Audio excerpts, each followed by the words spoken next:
राष्ट्रीय जांच एजेंसी ने आज सुप्रीम कोर्ट को सूचित किया कि वह समर्पित एनआईए अदालतों के गठन पर राज्यों के साथ विचार विमर्श कर रही है और जल्द ही एक सकारात्मक निर्णय पर पहुंचने की संभावना है।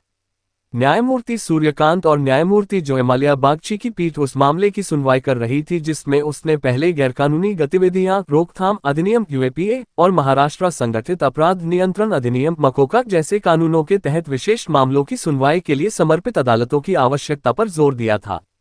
सुनवाई के दौरान न्यायालय ने मुकदमों को समय पर पूरा करने के महत्व पर जोर दिया। न्यायमूर्ति कांत ने अतिरिक्त सॉलिसिटर जनरल ऐश्वर्या भाटी से कहा, यह आपके लिए प्रोत्साहन का एक अवसर है। अगर आप समय पर सुनवाई कर सकते हैं, खासकर इन जघन्य अपराधों में, तो इससे समाज को एक बहुत अच्छा संदेश जाएगा। सभी दुर्दांत अपराधियों को भी, जो सोचते हैं कि वे पूरी व्यवस्था को हाईजैक कर सकते हैं, 10 साल तक वे मुकदमे को पूरा नहीं होने देंगे। अदालतें मजबूरी में जमानत दे देंगी। एनआईए की ओर से अतिरिक्त सॉलिसिटर जनरल ने न्यायालय को बताया कि इस प्रक्रिया में राज्यों को भी शामिल करना होगा, क्योंकि समर्पित एनआईए अदालतों के गठन का अधिकार राज्यों के पास है। जवाब में न्यायमूर्ति कांत ने कहा, आप केवल ये प्रतिबद्धता व्यक्त करें कि आप आवश्यक बजटीय आवंटन करेंगे, और कहा कि उच्च न्यायालयों और राज्य सरकारों की भूमिका पर बाद में विचार किया जा सकता है। इस बिंदु पर अतिरिक्त सॉलिसिटर जनरल ने अनुमोदन के लिए लंबित एक प्रस्ताव के बारे में जानकारी दी, जिसके तहत 1 करोड़ रुपये गैर आवर्ती व्यय के रूप में 60 लाख रुपये प्रति वर्ष आवर्ती व्यय के रूप में आवंटित किए गए हैं, और राज्य भूमि और भवन का खर्च वहन करेंगे। जब वरिष्ठ अधिवक्ता त्रिदीप पैस याचिकाकर्ता की ओर से ने अनुरोध किया कि मामले की सुनवाई गुणदोष के आधार पर की जाए, क्योंकि याचिकाकर्ता 6 साल से अधिक समय से हिरासत में है और उसके खिलाफ केवल एक फोन कॉल है, तो पीठ ने कहा कि वह आज मामले को खारिज नहीं करना चाहती और इसे गैर विविध दिन पर सुनेगी। केस का शीर्षक कैलाश रामचंदानी बनाम महाराष्ट्र राज्य विशेष अनुमति याचिका CRL संख्या 4276/2025।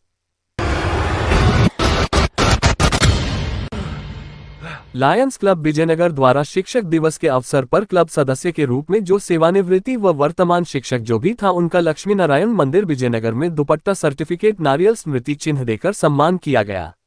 लायंस क्लब विजयनगर के द्वारा लान शांति जी टेलर, लान उर्मिला जी धनोपिया, लान मधुर जी ओझा, लान चेतना जी पारीक, लान उमा जी आचार्य, लान स्वाति जी अरोड़ा, लान वर्षा जी कुमावत, लान रेखा जी शर्मा, लान महावीर प्रसाद जी शर्मा, लान श्याम सुंदर जी अग्रवाल, लान सत्यजीत जी जेटली का शिक्षक दिवस के रूप में अभिनंदन किया। शिक्षकों का सम्मान करने वालों में क्षेत्रीय अध्यक्ष राजकुमार बिंदल, क्लब अध्यक्ष डॉक्टर AK विश्वास, उपाध्यक्ष राजेश गट्टानी, सचिव सुधीर शर्मा, कोषाध्यक्ष चंद्रशेखर शर्मा, कार्यक्रम प्रभारी महावीर प्रसाद शर्मा, संस्थापक अध्यक्ष सुधीर गोयल, पूर्व अध्यक्ष चिरंजीलाल नवल, पूर्व अध्यक्ष विश्वनाथ पाराशर, पूर्व अध्यक्ष राधे गोपाल खंडेलवाल, पूर्व अध्यक्ष अमित उपाध्याय, पूर्व अध्यक्ष राजेंद्र धनोपिया, पूर्व अध्यक्ष राजकुमार लुनावत, पूर्व अध्यक्ष राजेश तोष्णीवाल, अजय शर्मा, बुद्धि प्रकाश पारीक, विमल कोठारी, अनिल कुमावत, अशोक कुंट, लियो अध्यक्ष राज शर्मा, अनीता विश्वास, प्रीति शर्मा, निर्मला शर्मा, सुनीता खंडेलवाल, दीपिका सोनी, अंजना गट्टानी, संध्या कुमार, कृष्णा बिंदल, अंशु गोयल, पुष्पा नवल, प्रतिभा उपाध्याय, नीलम शर्मा, स्नेहा तोष्णीवाल सहित क्लब पदाधिकारी व सदस्यों ने स्वागत अभिनंदन किया। कार्यक्रम में मंच संचालन पूर्व अध्यक्ष एडवोकेट लान नवीन कुमार सोनी द्वारा किया गया।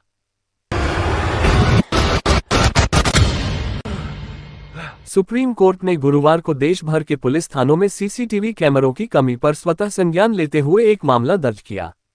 न्यायमूर्ति विक्रम नाथ और न्यायमूर्ति संदीप मेहता की पीठ ने दैनिक भास्कर द्वारा प्रकाशित एक रिपोर्ट के आधार पर स्वतः संज्ञान लेते हुए ये कार्रवाई की। रिपोर्ट के अनुसार इस वर्ष पिछले 7-8 महीनों में पुलिस हिरासत में लगभग 11 लोगों की मौत हो चुकी है। दिसंबर 2020 में परमवीर सिंह सैनी बनाम बलजीत सिंह मामले में सुप्रीम कोर्ट ने सभी राज्य और केंद्र शासित प्रदेश सरकारों को ये सुनिश्चित करने का निर्देश दिया था कि उनके अधीन कार्यरत प्रत्येक पुलिस थानों में CCTV कैमरे लगाए जाएं। हालांकि अनुपालन अभी भी अधूरा है, कई कैमरे या तो लगे ही नहीं हैं या खराब पड़े हैं।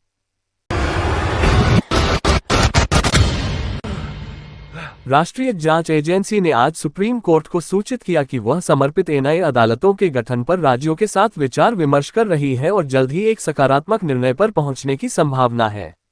न्यायमूर्ति सूर्यकांत और न्यायमूर्ति जयमाल्या बागची की पीठ उस मामले की सुनवाई कर रही थी जिसमें उसने पहले गैरकानूनी गतिविधियां रोकथाम अधिनियम यूएपीए और महाराष्ट्र संगठित अपराध नियंत्रण अधिनियम मकोका जैसे कानूनों के तहत विशेष मामलों की सुनवाई के लिए समर्पित अदालतों की आवश्यकता पर जोर दिया था। सुनवाई के दौरान न्यायालय ने मुकदमों को समय पर पूरा करने के महत्व पर जोर दिया। न्यायमूर्ति कांत ने अतिरिक्त सॉलिसिटर जनरल ऐश्वर्या भाटी से कहा, यह आपके लिए प्रोत्साहन का एक अवसर है। अगर आप समय पर सुनवाई कर सकते हैं, खासकर इन जघन्य अपराधों में, तो इससे समाज को एक बहुत अच्छा संदेश जाएगा। सभी दुर्दांत अपराधियों को भी, जो सोचते हैं कि वे पूरी व्यवस्था को हाईजैक कर सकते हैं, 10 साल तक वे मुकदमे को पूरा नहीं होने देंगे, अदालतें मजबूरी में जमानत दे देंगी। एनआईए की ओर से अतिरिक्त सॉलिसिटर जनरल ने न्यायालय को बताया कि इस प्रक्रिया में राज्यों को भी शामिल करना होगा, क्योंकि समर्पित एनआईए अदालतों के गठन का अधिकार राज्यों के पास है। जवाब में न्यायमूर्ति कांत ने कहा, आप केवल ये प्रतिबद्धता व्यक्त करें कि आप आवश्यक बजटीय आवंटन करेंगे, और कहा कि उच्च न्यायालयों और राज्य सरकारों की भूमिका पर बाद में विचार किया जा सकता है। इस बिंदु पर अतिरिक्त सॉलिसिटर जनरल ने अनुमोदन के लिए लंबित एक प्रस्ताव के बारे में जानकारी दी, जिसके तहत 1 करोड़ रुपये गैर आवर्ती व्यय के रूप में 60 लाख रुपये प्रति वर्ष आवर्ती व्यय के रूप में आवंटित किए गए हैं, और राज्य भूमि और भवन का खर्च वहन करेंगे। जब वरिष्ठ अधिवक्ता त्रिदीप पैस याचिकाकर्ता की ओर से ने अनुरोध किया कि मामले की सुनवाई गुणदोष के आधार पर की जाए, क्योंकि याचिकाकर्ता 6 साल से अधिक समय से हिरासत में है और उसके खिलाफ केवल एक फोन कॉल है, तो पीठ ने कहा कि वह आज मामले को खारिज नहीं करना चाहती और इसे गैर विविध दिन पर सुनेगी। केस का शीर्षक कैलाश रामचंदानी बनाम महाराष्ट्र राज्य विशेष अनुमति याचिका CRL संख्या 4276/2025।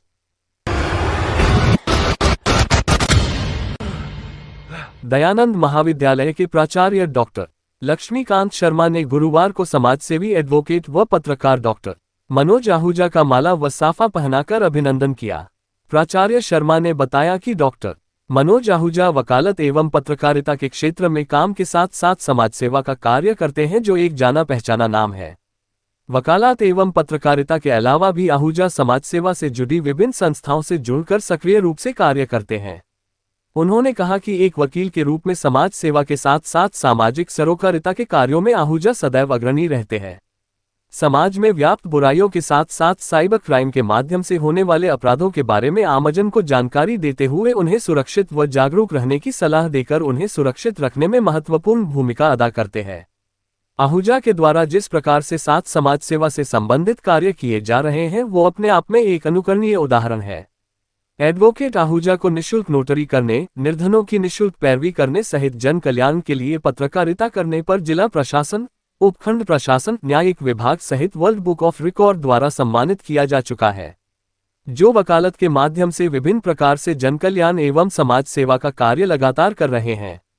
ऐसे कर्म योद्धा का गुरुवार को महाविद्यालय प्राचार्य डॉक्टर लक्ष्मीकांत द्वारा एशिया बुक ऑफ रिकॉर्ड स्मृति चिन्ह, सुंदर कलाकृति और कॉलेज का स्मृति चिन्ह भेंटकर आहूजा का अभिनंदन किया। इस सुअवसर पर डॉक्टर आहूजा ने महाविद्यालय के प्राचार्य का आभार व्यक्त करते हुए आश्वस्त किया कि वो इसी प्रकार से वकालत व पत्रकारिता के क्षेत्र में गरीब व मजबूर लोगों की सहायता करते रहेंगे। इस अनौपचारिक भेंट में चित्रकला विभागाध्यक्ष डॉक्टर ऋतुशिल्पी सहित अन्य प्रोफेसर भी मौजूद रहे।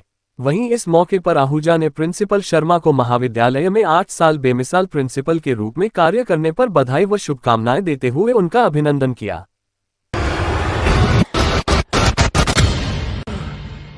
आगामी त्योहारों को देखते हुए कानून व्यवस्था बनाए रखने के लिए पुलिस अधीक्षक अजमेर वंदिता राणा इप्स के निर्देश पर जिले भर में एरिया डोमिनेशन की कार्रवाई की जा रही है। इसी क्रम में अतिरिक्त पुलिस अधीक्षक केकड़ी शिवराजमल मीना और वृत्ताधिकारी केकड़ी हर्षित शर्मा के सुपरविजन में भिनाई थाना पुलिस ने शुक्रवार को 7 आरोपियों को गिरफ्तार किया। थानाधिकारी ओम प्रकाश के नेतृत्व में गठित टीम ने एरिया डोमिनेशन और अपराधियों की धरपकड़ अभियान के दौरान विभिन्न स्थानों से वांछित आरोपियों को धारा 170 BNSS में पकड़ा। गिरफ्तार आरोपियों के नाम पते इस प्रकार हैं। सत्तू उर्फ सत्यनारायण पुत्र रामवक्ष, उम्र 22 वर्ष, निवासी जैतपुरा, थाना भिनाई। रामधन पुत्र छोटू, उम्र 19 वर्ष, निवासी जैतपुरा, थाना भिनाई। सुनील कुमार पुत्र सज्जनलाल, उम्र 58 वर्ष, निवासी तहसील के पास, थाना भिनाई। मनोज कुमार पुत्र सज्जनलाल, उम्र 45 वर्ष, निवासी तहसील के पास, थाना भिनाई। सुमित कुमार पुत्र सुनील कुमार, उम्र 32 वर्ष, निवासी तहसील के पास, थाना भिनाई। चंद्र गोपाल पुत्र श्यामलाल, उम्र 52 वर्ष, निवासी तहसील के पास, थाना भिनाई। अंकित साहू पुत्र कैलाश, उम्र 24 वर्ष, निवासी देवलिया कला, थाना भिनाई। कार्रवाई में शामिल पुलिस टीम: ओम प्रकाश थानाधिकारी, नंदलाल भागचंद, सुनील कुमार शैतान, सुरेश, हेम सिंह, शिवराज, महावीर और प्रवीण कांस्टेबलगण। भिनाई थाना पुलिस की इस कार्रवाई को त्योहारों के दौरान शांति व्यवस्था बनाए रखने के लिए बड़ी सफलता माना जा रहा है।